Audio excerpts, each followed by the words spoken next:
حضرت امام اعظم ابو حنیفہ، امام صاحب رحمۃ اللہ نے ایک بندے سے قرضہ لینا تھا۔ اب قرضہ لینے والے بھی دو قسم کے لوگ ہوتے ہیں، اگر تو کسی تگڑے بندے سے لینا ہے پھر منت کر کے لیتے ہیں، اور اگر کسی ماڑے سے لینا ہے تو پھر کہتے ہیں شامی پیسے دینے نہیں۔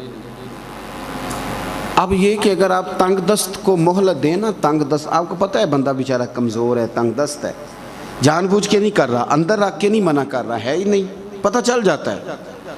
نبی پاک صلی اللہ علیہ وسلم کی یہ حدیث آپ نے یاد کر لینی ہے۔ کریم فرمانے لگے اگر تو نے کسی سے پیسے لینے ہیں، بندہ تنگ دست ہے، تو اسے مہلت دے دے۔ فرمایا جتنے دنوں کی تو مہلت دے گا نا، اتنے پیسے روز صدقہ کرنے کا اللہ تجھے ثواب عطا کرے گا۔ تھوڑا سا نا اگر اللہ نے آسانی کی ہو نا تو پھر کسی تنگ دست کو، مجبور کو تنگ نہیں کرنا چاہیے، بلکہ ہمارے ہاں تو مجبوریاں خریدی جاتی ہیں۔ اگر کسی پہ قرضہ چڑھ جائے تو مکان خریدا جاتا ہے، مجبور ہو کے بے کرائے، لوگوں کو پتہ ہے مجبور ہے، اب حالات خراب ہو جاتے ہیں۔ امام صاحب رحمۃ اللہ علیہ یہ متقی لوگ تھے، تقوی والے۔ ایک آدمی سے پیسے لینے تھے تو امام صاحب گلی سے گزر رہے تھے تو وہ امام صاحب کو دیکھ کے پہلے ڈرا، پھر سہما، پھر دوڑ گیا، رستہ بدل گیا۔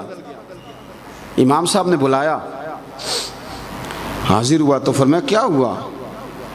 تو رو پڑا، کہنے لگا حضور مجبور ہوں، ابھی پیسے میرے پاس بندوبست نہیں ہوا، اور ظاہر ہے آپ کے پیسے دینے ہیں، تو میں نے آپ کو دیکھ کے رستہ بدل لیا، میں تکلیف میں ہوں، اور حضور میں تو کئی دنوں سے گھر سے نہیں نکل رہا کہ آپ سے آمنا سامنا نہ ہو جائے۔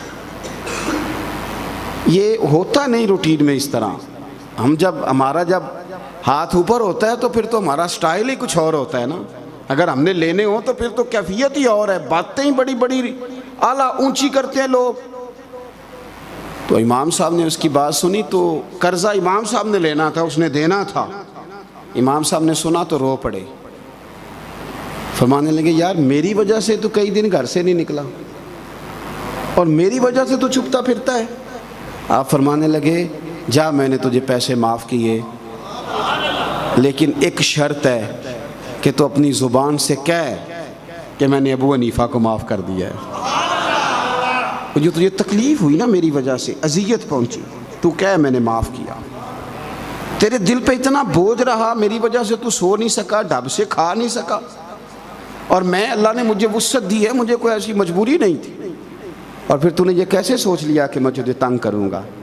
تو بھائی متقی لوگ جو تھے نا، تقوی والے، بوجھ نہیں بنتے، تکلیف نہیں دیتے، احتیاط کے ساتھ بات کرنا، احتیاط کے ساتھ آگے بڑھنا، محتاط طرز کلام اختیار کرنا، حلال حرام کی تمیز کو مضبوط کر کے رکھنا، پھر اللہ انہیں نور بصیرت عطا کرتا، پھر اللہ انہیں تقوی کی روشنی عطا کرتا، پھر ان لوگوں کی زندگی میں آسانیاں ہوتی ہیں، پھر ان کے لیے نماز پڑھنا آسان ہو جاتا ہے۔ میں نے بڑی دفعہ دوستوں سے کہا ہے کہ نظر پاک ہو جائے، رزق حلال ہو جائے تو عبادت میں برکت آنے لگتی ہے، نماز میں دل لگنے لگتا ہے، اور اگر نظر ناپاک رہے، رزق ناپاک رہے تو پھر عبادت میں لذت نہیں پیدا ہوتی۔